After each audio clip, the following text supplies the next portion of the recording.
5 संख्यांची सरासरी 17 आहे, त्यापैकी पहिल्या 4 संख्यांची सरासरी 16 आहे, तर 5वी संख्या कोणती?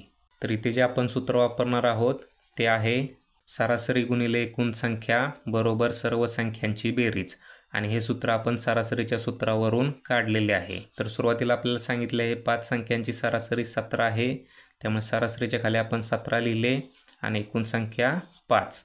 त्यानंतर यांचा गुणाकार केला तर त्या संख्यांची बेरीज आपल्याला मिळून जाईल 17 × 5 = 85. त्यानंतर आपल्याला सांगितले आहे पहिल्या 4 संख्यांची सरासरी 16 आहे, त्यामुळे सरासरीच्या खाली आपण 16 लिहिले आणि 4 संख्या होत्या त्यामुळे एकूण संख्यांच्या खाली आपण 4 लिहिले. त्यानंतर यांचा जर गुणाकार केला तर आपल्याला 4 संख्यांची बेरीज मिळेल म्हणजे 16 × 64.